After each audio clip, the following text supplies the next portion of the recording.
Hi, this is Elizabeth, and this is the third video of my series of 4 designed to help you access a feeling of strength that we very much need in this super weird year 2020.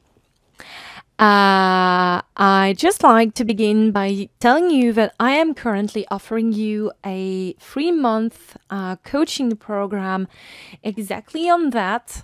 In the videos, I give you little snippets, little methods. The program is going to be 100% bespoke. So if you have loved the video and would like to go deeper, this is going to be perfect for you. And I am offering, like it's purely a gift, one coaching session so you can have a taste of how it feels to work with me. So if you want to take advantage of that, just send me a message. Today's video is about changing your perspective on your circumstances, and that is so important to do that to access strength, because when we begin our personal development journey, we're all the same. We are under the impression that our circumstances dictate how we feel, but everybody's life is full of baffling, unpredictable events that can be indeed very hard. And if we stay stuck in the circle of pain that is created by our nervous system just by experiencing a few weeks of anxiety, fear, jealousy, resentment, if we stay stuck in that, it's going to be on repeat. And getting out of the circle is quite difficult. And changing your perspective is not about becoming naive and saying, oh, everything is unicorns and rainbows and everybody is super kind. No.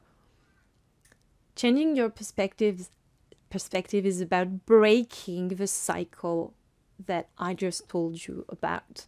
It's about helping your whole system to recover and heal instead of being trapped. And I know about this firsthand because I've been suffering from depression for 10 years. So, changing your perspective first requires that you knew about your patterns, because you can't change what you can't see. What is subconscious, you don't have any power on it. And this is why I made my first video of this series, because it explains you how to do it. The negative interpretations that we make on our circumstances, they are based on these negative patterns. And you want to challenge that, and you want to propose a new interpretation that is not from autopilot, but that is made from unbiased interpretation. I'm going to give you an example of this in my own life.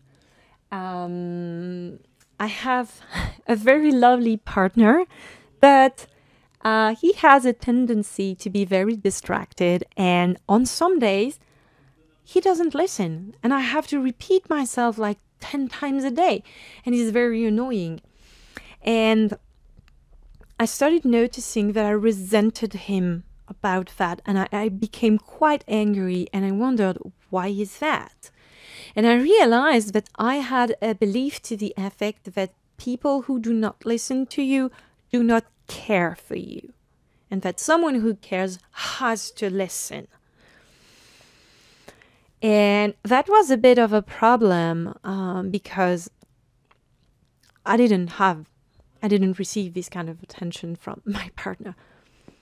And my resentment was starting to be a burden for me. It started to have a heavy cost on me. And this is why I wanted to change my perspective. And so I thought, okay, doesn't he love me Doesn't he care? And yes, he does. I've got plenty of evidence to this effect. So why was I bothered by this particular things? And I realized that even in my childhood, when my parents would fail to listen to me, which didn't happen much, to be fair, I already felt like they didn't care about me as much as they should have. And I thought, okay, my parents also love me very much. So I need to challenge the link that I have established between the two things. The fact that someone listens to me and the fact that they care for me or love me. I have to break this link, or I'm going to keep hurting myself believing that there is a problem here.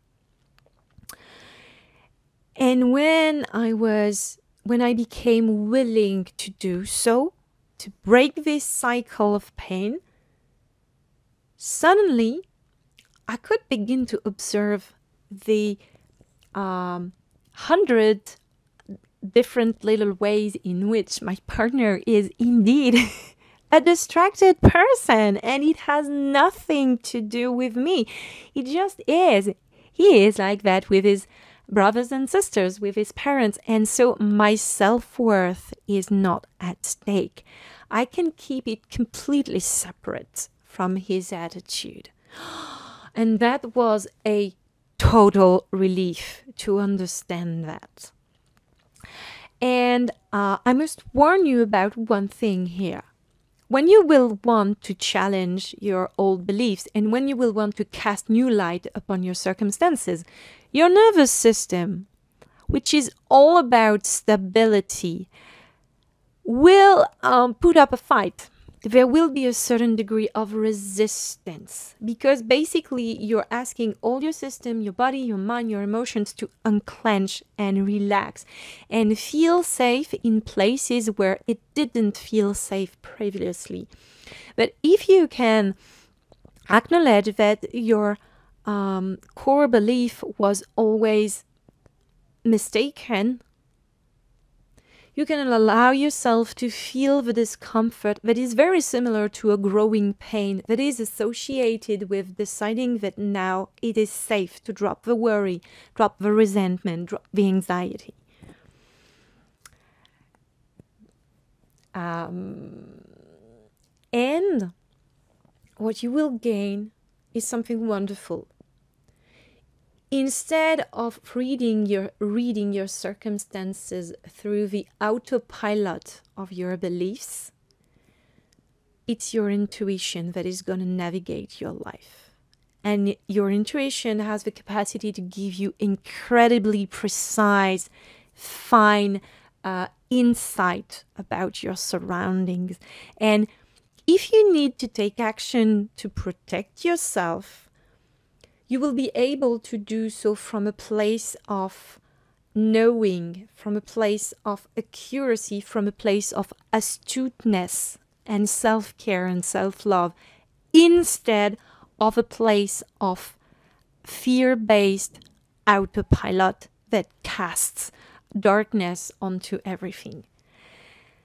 And it feels so good to be guided by your intuition, to be able to collect evidence to the effect that the world has so much to offer you that you will want to keep changing your perspective on your life because it's simply going to feel good. And so it will help go past the discomfort, the growing pain that you experience when you choose to relax instead of using the so-called protection mechanisms that you used to have.